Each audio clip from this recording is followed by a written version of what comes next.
As Africa's leading defense news portal, DefenceWeb aims to give you the latest updates on African defense, the South African National Defense Force, and the defense industry. Hi folks, welcome to the past week in defense. In this week's edition on the continent, Navantia receives a contract from the Moroccan Navy, the first locally built Gowind corvette joins the Egyptian Navy, Mali receives additional Mi-35 attack helicopters, the Gulf of Guinea is confirmed as the world piracy hotspot, Nigerien C-130 Hercules arrives home from the United States, and Uganda is revealed to be a Hizir Armoured Personnel Carrier customer. In SANDF news, the Defence Force highlights successes in the latest annual report. A reserve force unit is on beach patrol duty. COVID-19 delays the 2020 SA Air Force pupil pilots course. The SA Navy now has a situational awareness centre, and the SAS Galeshewe is decommissioned to reserve status. In industry news, Denel is still seeing interest in the Rooivalk attack helicopter, and Hensoldt South Africa is executing an Argos II sensor contract for the German police. In African defense news, Navantia receives Moroccan Navy contract. Spain's Navantia has received a contract for an offshore patrol vessel for the Royal Moroccan Navy, apparently of the Navantia class. Navantia on the 8th of January announced that the patrol vessel contract will translate to 1 million hours of work for 250 people for the shipyard in the Bay of Cadiz over the next 3.5 years. According to the Spanish publication El País, the vessel is an Navantia class OPV of about 1,500 tons displacement, approximately 80 meters in length. It will have a range of about 4,000 miles and accommodate 80 crew. First locally built Gowind corvette joins Egyptian Navy. Alexandria Shipyard has delivered the first locally built Gowind 2,500 corvettes, the ENS port said to the Egyptian Navy. The handover ceremony took place at Alexandria Shipyard on the 6th of January in the presence of the Commander-in-Chief of the Egyptian Navy, Vice Admiral Ahmed Khalid Hassan. The ship then sailed to its home base in Alexandria. Alexandria Shipyard is said the vessel was launched in September 2018 and is the first modern warship to be built in Egypt. In 2014, the Egyptian Navy ordered 4 Gowind 2,500 corvettes for around €1 billion from France's naval group, formerly DCNS, with one Al Fateh built in Lorient and the other 3 being built in Egypt. Al Fateh was delivered to Egypt in October 2017. The ENS Al Muaz was launched in May 2019 and the ENS Luxor was launched in May 2020. Egypt's vessels will be equipped with 16 VL Mika surface-to-air missiles and 8 Exocet MM40 surface-to-surface missiles, as well as 1 76mm and 2 20mm guns. The vessels can each carry 1 medium transport helicopter and will be fitted with torpedo launchers. The Egyptian Gowind 2500 has a total length of 102 meters, a width of 16 meters, displacement of 2,600 tons, and a maximum speed of 25 knots. Range at 15 knots is 3,700 nautical miles, including a helicopter detachment. Crew is 65 persons. Mali receives additional Mi-35 attack helicopters. Mali's Air Force has taken delivery of another 2 Mi-35 attack helicopters from Russia as part of a 2016 order for 4. The handover took place on the 12th of January at Airbase 101 adjacent to Bamako Sanao International Airport, and the ceremony attended by Defense Minister Sadio Kamara, Russia's Defense Attaché, Vice President Assimi Goïta, and other dignitaries. Gulf of Guinea confirmed as world piracy hotspot. Close on 200 incidents of piracy and armed robbery against ships were reported worldwide last year, with the Gulf of Guinea cementing the West African body of water's reputation as a world hotspot for these particular crimes. Worldwide incidents of piracy and armed robbery against ships were up last year on 2019, with 195 reported to the International Maritime Bureau's Piracy Reporting Center. In 2019, there were 162 incidents. The incidents in 2020 included 3 hijacked vessels, 11 vessels fired upon, 20 attempted attacks,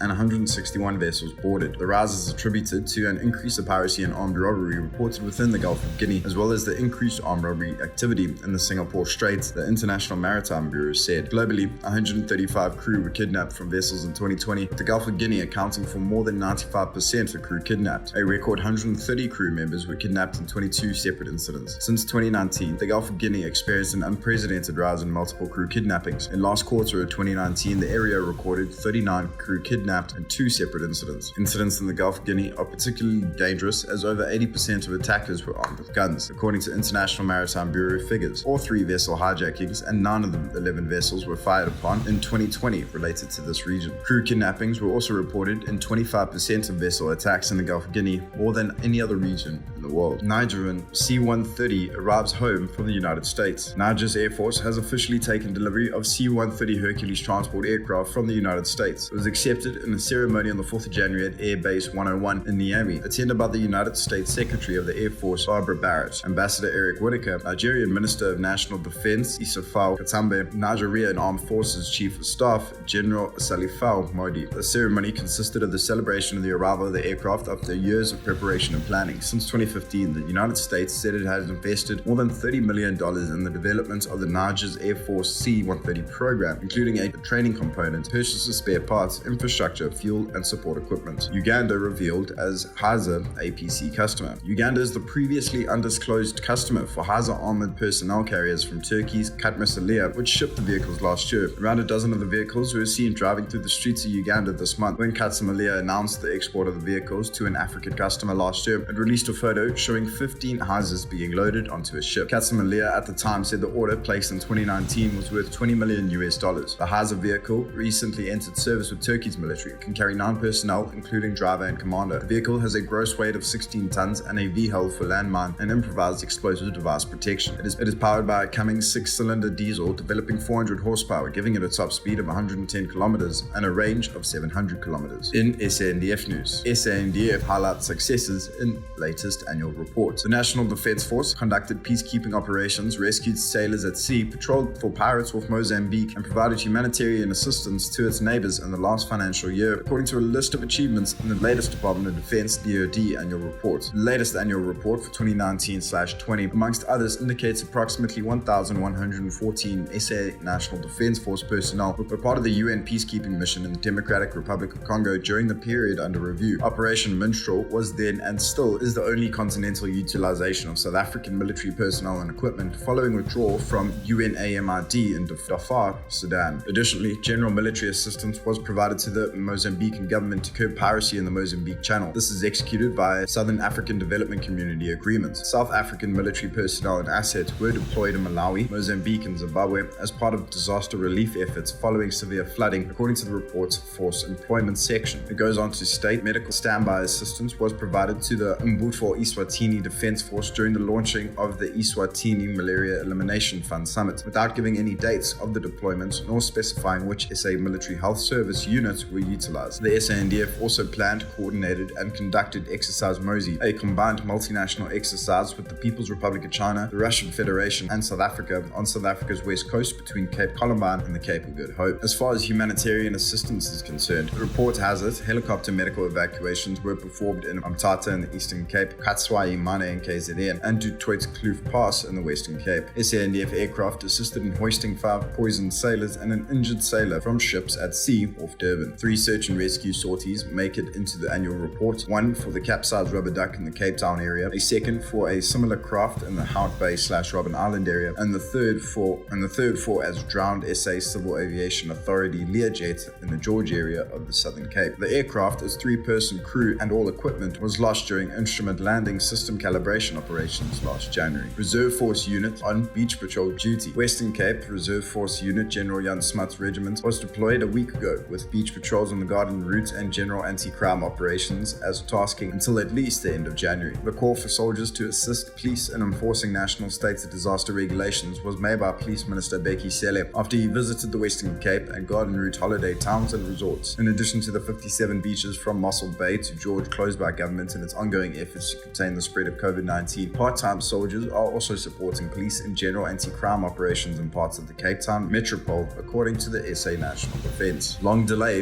in 2020 SA Air Force pupil pilots course caused by COVID-19. The blame, if it can be called that, for the delay in pupil pilots at Central Flying School not finishing their courses last year is due to the COVID-19 pandemic and the regulations declared in terms of South Africa's national state of disaster. The SA Air Force informed Defence Web, like all other SA Air Force flying units and government departments, Central Flying School Lagabanweg has been negatively impacted by COVID-19. Flying training at Central Flying School has been intermitted due to various reasons related to COVID-19, such as availability of spares, customs clearance delays, and positive cases of infection among personnel, which required isolation/quarantine as per COVID-19 containment directives. A statement attributed to Brigadier General Mafian Gobozi, Director of Defence Corporate Communication, has said flying training was suspended for the end of 2020 and was set to resume on 18th of January. Pilot Wings Force 128 is expected to be completed towards the end of 2021. SA Navy now has a Situational Awareness Center. The Institute for Maritime Technology, IMT, and Arms Corps Defense Science and Technology Institute continues providing services to the SA National Defense Force, particularly to the SA Navy. This was again demonstrated according to the Arms Corps newsletter when MIT handed the Simonstown Situational Awareness Center to the Navy. The main aim of the Situational Awareness Center is to provide the SA Navy with a recognized situational picture of the maritime environment, which the Maritime Service is responsible for monitoring, patrolling, and safeguarding. The Situational Awareness Center, the Defense and Security Acquisition Agency newsletter reports, will play a key role in strengthening South Africa's maritime security and ensure the country has the capability to respond effectively to maritime threats. The publication further reports it took IMT management 12 months to complete the Situational Awareness Center project, which will assist the Navy to better monitor and control maritime activities of commercial and naval vessels. Galeshewe decommissioned to reserve status. While the offshore patrol vessel SAS Galeshewe might be said to be decommissioned, the Navy office in Pretoria has the former strike craft is currently in Class 1 reserve. This means, according to a statement from SA Navy headquarters, Galeshewe can be recommissioned if we would be able to do so. SAS Isaac Dioba and SAS Makanda are currently the Maritime Service's lone patrol vessels until at least the middle of the year, when delivery of the first multi-mission inshore patrol vessel is expected. A contract for 3 was entered into between Arms Corps and Damon Shipyards Cape Town under Project Bureau. The original call for 6 platforms, 3 inshore and 3 offshore, was cut due to the lack of funding. All 3 SA Navy patrol vessels are converted strike craft, which first went into service as Minister class platforms, with the class and ship names changed to Warrior class following the advent of democracy and the formation of the SA National Defense Force in the mid-90s. And in industry news, Denel still seeing interest in Rooivalk. Denel Aeronautics is still receiving international interest in its Rooivalk attack helicopter, with consistent inquiries for a number of years. Since around 2015, Denel has been promoting the upgrade of the Rooivalk primarily for the South African Air Force and the development of a next-generation Rooivalk Mark